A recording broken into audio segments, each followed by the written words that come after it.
Welcome back to my YouTube channel. Ngayon, magluluto tayo ng hipon at saka crabs. Gataan natin. Share ko sa inyo ang aking cooking session. Ito yung mga ingredients natin, mga moms.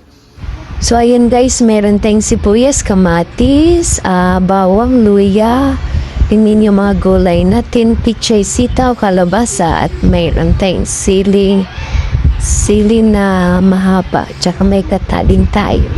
Ayan guys, meron tayong crabs, shrimp, huwag kayong mag-alala dahil yung crabs, pinakuluan ko na, binuksan ko siya, pero sinama ko pa rin yung akit niya. Ayan, nagpakulo na tayo ng mantika, nilagyan natin ng bawang para magkumpisa na tayo sa ating cooking na ginataang shrimp at saka crabs. Ayan guys, lutong bahay lang talaga yan, kaya pagpasensyahan nyo na dahil kami lang naman ang kain yan. Ayan, nagkumpisa na tayong gisahin yung mga ating mga lamas na sibuyas, kamatis, bawang at luya. Tsaka mayroon tayong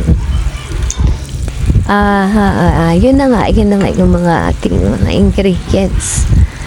At yan, nilagay ko na yung hipon guys, kasi yan inuuna ko kasi nga yung crabs ay pinakuluan ko na nga kanina, kaya medyo luto na siya, kaya konti na lang pakulo nun, at kaya inuuna ko yung shrimp. Ayan, gisa-gisa lang muna tayo, gisa-gisa habang medyo papulayin lang natin konti, at siyempre pagkatapos niyan isunod na natin yung ating pinakuloang crabs. Ayan. Ayan guys, pasensyahan nyo na, sinama ko pa rin yung niya kasi nga medyo may mga taba-taba kasi sarap sipsipin, kaya sinama ko na lang din. At okay lang yan kasi kami lang din naman ang kakain.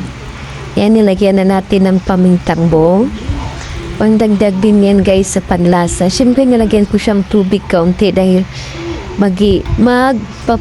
tayo ng mga gulay. So kailangan natin maglagay ng tubig. At takpan muna natin at bubuksan natin ulit. Ayan na, medyo umano na siya. Ano na yung water niya, at siyempre ilagay na natin yung mga gulay niyan pagkatapos nating kaya bango guys, kaya natakam na ako nung part na yan. So syempre tapusin muna natin, lagay natin ang mga gulay.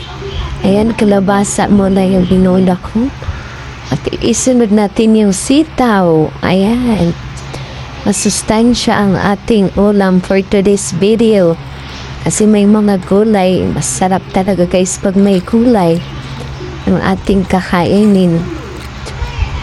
At syempre, ayan, aanhin muna natin at takpan natin. Syempre, titingnan na natin, medyo malambot na yung mga gulay niyan. Maganda nga guys, yung medyo lang siya, hindi siya gaanong luto yung gulay, yung parang namin siya, half cook lang. Since may mga bata kasi kumakain, kaya hindi siya talaga yung maging half cook. At yan, sinunod ko na yung pichay guys, at nilagay ko na rin dyan yung siling mahaba na green. Pagkatapos dyan guys, nilagay ko na rin yung gata dahil para sabay-sabay na sila kumulo kasabay ng pichay para maano na rin, luto na rin siya. At nilagyan natin kunting asin dahil to taste na ang ating natin gagawin natin. Ayan guys, tinakpan ko na siya, at siyempre pinubuksan ko na siya dahil kumulo na. Ayan na, yan na yung